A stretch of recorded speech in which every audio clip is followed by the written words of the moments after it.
কেপটাউনের আকাশে উড়তে দেখা যাচ্ছে তিমি, পান্ডা, স্কুইডের মতো নানা প্রাণী। অদ্ভুত শোনালেও এটাই সত্যি। দক্ষিণ আফ্রিকার কেপটাউনে আয়োজিত ঘুড়ি উৎসবে দেখা মিলছে বিভিন্ন প্রাণীর আকৃতির রং বেরঙের বিশালাকার সব ঘুড়ির। মানসিক স্বাস্থ্য বিষয়ে সচেতনতা সৃষ্টির উদ্দেশ্যে ইয়াংসফিল্ড সামরিক ঘাঁটিতে এই আয়োজন করা হয়। কেপ মেন্টাল হেলথের আয়োজনে অনুষ্ঠিত এই আন্তর্জাতিক ঘুড়ি উৎসবের এবারের থিম ছিল কারেজ টু ফ্লাই, অর্থাৎ ওড়ার সাহস। আয়োজকদের মতে মানসিক অসুস্থতা নিয়ে বেঁচে থাকার সাহসী এবছরের আসল বার্তা। ৩১তম বছরে পদার্পণ করা উৎসবটি শুধু বিনোদন নয়, বরং মানসিক স্বাস্থ্য সচেতনতার প্রতীক। আয়োজন থেকে পাওয়া অর্থে সংস্থাটি প্রতি বছর প্রায় ৭০,০০০ মানুষকে এ বিষয়ে পরামর্শ, পুনর্বাসন ও শিক্ষা সহায়তা দিয়ে থাকে। আমরা দুর্যোগপূর্ণ এক সময়ে বাস করছি, যা আমাদের মানসিক স্বাস্থ্যের উপর প্রভাব ফেলছে। এজন্য আমাদের এই আয়োজন, যাতে আকাশে উঠতে থাকা ঘুড়িগুলো দেখে আমাদের মনে শান্তি আসে।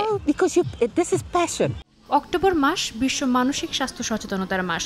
এবছর বিশ্বজুড়ে আলোচনায় রয়েছে দুর্যোগকালীন পরিস্থিতিতে মানসিক সেবা পাওয়ার সুযোগ। দক্ষিণ আফ্রিকায় গুরুত্ব পাচ্ছে সহিংসতা ও ট্রমা থেকে সৃষ্ট মানসিক চাপের বিষয়টি। বিশেষজ্ঞদের মতে বৈশ্বিক অস্থিরতার এই সময়ে মানসিক স্বাস্থ্য সেবার সহজপ্রাপ্যতা এখন সময়ের দাবি।